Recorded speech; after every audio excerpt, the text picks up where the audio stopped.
जळगावच्या चाळीसगाव तालुक्यातील चाळीसगाव नांदगाव रस्त्यावर या ठिकाणी हिरापूर गावाजवळ भीषण असा अपघात घडला आणि या अपघातामध्ये खरं तर गावातील 3 तरुणांचा त्या ठिकाणी दुर्दैवी मृत्यू झालेला आहे।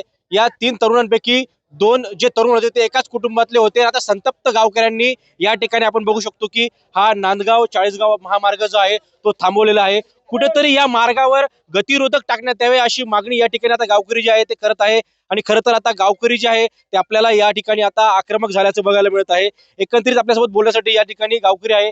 काय सांगाल, अतिशय दुर्दैवी घटना घडलेली आहे आणि आपण या ठिकाणी आता रस्ता रोको आंदोलन करत आहात। सर, आम्ही दीड वर्षापासून कमीत कमी दीड वर्षापासून कागदपत्र वगैरे सर्व काही आम्ही यांच्या तहसीलदार साहेब, चाळीसगाव पोलीस स्टेशन ग्रामीण PI साहेब यांच्याकडे केलेला आहे, परंतु ते पण खूप प्रयत्नात होते। तहसीलदार साहेबांनी आम्हाला रात्री जेव्हा ऍक्सिडेंट झाला तेव्हा PI साहेब पण इथे आलेले होते आणि रात्री आम्हाला असं सांगितलं की 12 वाजेपर्यंत अंत्ययात्रा होण्याच्या अगोदर ते स्पीड ब्रेकरचा निर्णय घेण्यात येईल असं सांगितलं होतं। परंतु नाईलाजाने काहीतरी गोष्टी घडल्या असल्यामुळे ते आता सध्या तूर्त त्यांनी सांगितलं की नायडोंगरीपर्यंत गाडी आलेली आहे, आता तर आम्हाला तात्पुरते ते स्पीड ब्रेकर टाकून देण्यात तयार झालेले आहेत।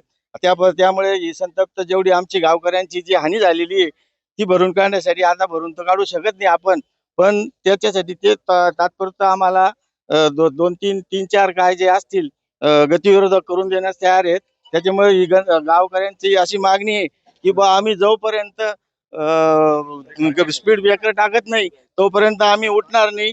त्याच्यामुळे ते फार मोठं नुकसान झालेलं आहे साहेब आमच्या गावात, की ते 3 तरुण एकदम जोरात म्हणजे कधी न भरून मिळणारी अशी आमची हानी। त्याचबरोबर इतर ग्रामस्थ देखील आपल्या बरोबर आहेत। ताई, काय सांगाल, खरं तर 3 तरुणांचा अतिशय दुर्दैवी अंत या ठिकाणी अपघातात झालेला आहे, काय प्रतिक्रिया? 3 तरुण म्हणजे त्याच्यात 2 सख्खे भाऊ होते। आज त्या आईचं दुःख आम्ही पाहू नाही शकत आहे, पूर्ण गाव त्या दुःखामध्ये सामील आहे, पण तिचं दुःख कमी नाही होऊ शकत।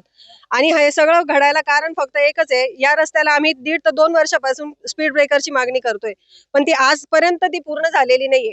आम्ही चाळीसगाव PW मध्ये गेलो, PWD मध्ये गेलो, नंतर धुळ्याला फोन लावले, नाशिक नॅशनल हायवेला तिकडे फोन लावले ऑफिसला, पण आजपर्यंत आमच्या हाकेला कोणीच ओ दिलेली नाहीये।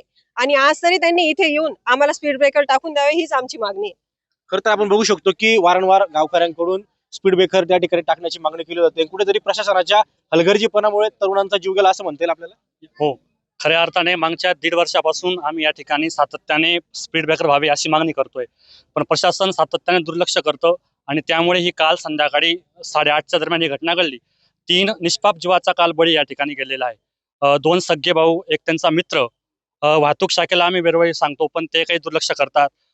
काल जवळजवळ 1.5 तास ॲम्ब्युलन्सची आम्ही वाट बघितली, ॲम्ब्युलन्स सुद्धा वेळेवर या ठिकाणी उपलब्ध झाली नाही। 1.5-2 तासानंतर ॲम्ब्युलन्स या ठिकाणी येते, पोलीस या ठिकाणी नसतात। मग इतक्या वेळ प्रशासन काय करतं? प्रशासनाने याची गंभीराने नोंद घ्यावी आणि लवकरात लवकर या ठिकाणी स्पीड ब्रेकर टाकावे। जोपर्यंत स्पीड ब्रेकर होत नाही तोपर्यंत हे आंदोलन स्थगित होणार नाही, ही आमच्या गावकऱ्यांची मागणी। काय सांगशील?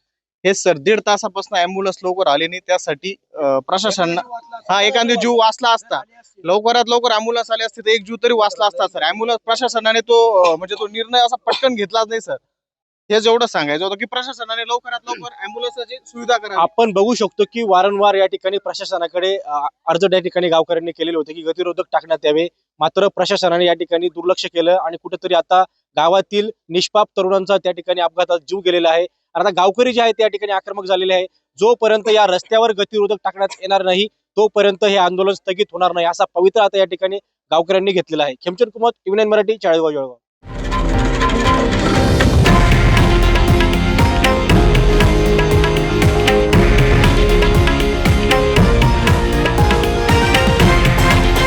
हे आहे देशातील नंबर 1 न्यूज नेटवर्क आणि आपण पाहत आहात TV9 मराठी, एकमेव।